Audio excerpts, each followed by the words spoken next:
മോൻ്റെ പേരിടൽ ചടങ്ങിൽ ഞാൻ ഒരുപാട് സ്ഥലത്ത് നെയിം റിവീലിംഗ് ബോർഡിൻ്റെ റേറ്റ് ചോദിച്ചിരുന്നു. 1500 രൂപയുടെ മുകളിൽ എവിടെയും പറയുന്നില്ല. അപ്പോൾ തോന്നി എന്തുകൊണ്ടത് ഞാൻ ഉണ്ടാക്കിക്കൂടാ. നേരെ വിട്ടു ഫെജിയിലേക്ക്. ഫോം ബോർഡ് വാങ്ങിച്ചു. അതുപോലെ തന്നെ ക്യാൻവ ആപ്പിൽ വെച്ചിട്ട് മോൻ്റെ ഫോട്ടോ വരുന്ന രീതിയിൽ ഞാനൊരു ലീഫിൽ എഡിറ്റ് ചെയ്ത് അവൻ്റെ പേരും വീട്ടിൽ വിളിക്കുന്ന പേരും എല്ലാം സെറ്റ് ചെയ്ത് നമ്മുടെ കളർ ഹൗസിൽ പോയി പ്രിൻ്റ് എടുത്തു. അപ്പോൾ സ്റ്റിക്കർ പ്രിൻ്റാണ് ഞാനിവിടെ എടുത്തിട്ടുള്ളത്. പക്ഷേ പ്രിൻറ്റിൻ്റെ സൈസ് ഞാൻ വിചാരിച്ച അത്ര എനിക്ക് കിട്ടിയില്ല. അങ്ങനെ ഞാൻ പറ്റുന്ന രീതിയിൽ സൈസ് എടുത്തു. എനിക്കിനി തീരെ ടൈം ഉണ്ടായിരുന്നില്ല. അവൻ്റെ പരിപാടിയുടെ തലേന്നൊക്കെയാണ് ഞാനിത് ചെയ്യുന്നത്. അപ്പോൾ വേഗം കിട്ടിയ സൈസിൽ തന്നെ ഞാൻ ഫോം ബോർഡിൽ ഇത് ഒട്ടിച്ചെടുക്കുകയാണ് ചെയ്യണത്. അപ്പോൾ സ്റ്റിക്കർ പ്രിൻ്റാണ് എടുത്തിട്ടുള്ളത്. അപ്പോൾ ഞാനിത് സ്റ്റിക്കർ പ്രിൻ്റ് ബബിളൊന്നും വരാണ്ടിരിക്കാൻ വേണ്ടിയിട്ട് ഒരു തുണി വെച്ച് തുടച്ച് അതിനെ ഒട്ടിച്ചെടുക്കുകയാണ് ചെയ്യണത്. അപ്പോൾ ഞാനിത് ഇങ്ങനെയാണ് ഒട്ടിച്ചെടുത്തത്.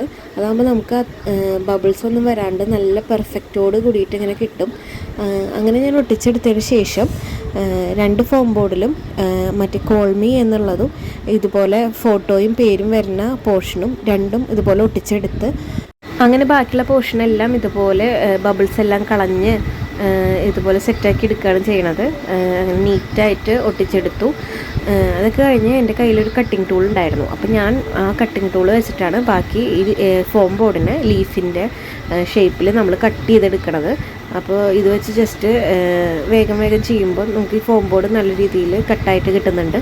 നല്ല ഷാർപ്പുള്ള ഒരു കട്ടിങ് ടൂളായിരുന്നു അത്. ഞാനത് ഓൺലൈനിൽ അങ്ങോട്ട് മേടിച്ചിട്ടുള്ളതാണ്. അതിൻ്റെ പേര് ഞാൻ മറന്നുപോയി. അങ്ങനെ അപ്പോൾ ഞാൻ ആ കട്ടിങ് ടൂൾ വെച്ചിട്ട് ബാക്കി എല്ലാ പോർഷനും ഇതുപോലെ കട്ട് ചെയ്തെടുത്തു. അങ്ങനെ ആ കോൾമി എന്നുള്ളതും ഇതുപോലെ തന്നെ നമ്മൾ കട്ട് ചെയ്തെടുക്കണം. അപ്പോൾ ഇതിൻ്റെ ഫൈനൽ ലുക്ക് വന്നപ്പോൾ എനിക്ക് വളരെ ഇഷ്ടപ്പെട്ടു കേട്ടോ. പക്ഷേ സൈസ് കുറച്ച് ചെറുതായി പോയി. പെട്ടെന്ന് ലാസ്റ്റ് മിനിറ്റ് ചെയ്തുകൊണ്ട് തന്നെ നമുക്ക് വലിയ സൈസിൽ പ്രിൻ്റ് എടുക്കാൻ പറ്റിയില്ല. അങ്ങനെ അപ്പോൾ ഇതങ്ങനെ സെറ്റ് ചെയ്തെടുത്തു. അങ്ങനെ ഞാൻ കോൾമി എന്നുള്ള ആ പോർഷൻ ഇതുപോലെ ഫോം ബോർഡിൽ ഒട്ടിച്ചു കൊടുത്തു. അത് ഇതുപോലെ കട്ട് ചെയ്ത് അതിൻ്റെ സെൻറ്ററിൽ ഇങ്ങനെ മുറിച്ച് കൊടുത്തപ്പോൾ ഇങ്ങനെ ഒരു ഔട്ട്പുട്ട് നമുക്ക് കിട്ടി. അങ്ങനെ ഈ ഒരു സ്ക്രൂ നമ്മൾ ഇതുപോലെ മേടിച്ചതാണ്. അതിങ്ങനെ ഇതിൻ്റെ ഉള്ളിൽ ഫിറ്റ് ചെയ്യണം ഞാൻ അടുത്തത് ചെയ്യേണ്ടത്.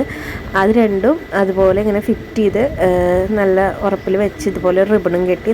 അപ്പോൾ ഇതായിരുന്നു ഫൈനൽ ലുക്ക് വരുന്നത്. അപ്പോൾ നമുക്ക് ഫംഗ്ഷൻ്റെ കുറച്ച് ഫോട്ടോസ് കാണാം. അപ്പോൾ ഇങ്ങനെയായിരുന്നു പ്ലേസ് ചെയ്തിട്ടുണ്ടായിരുന്നത്.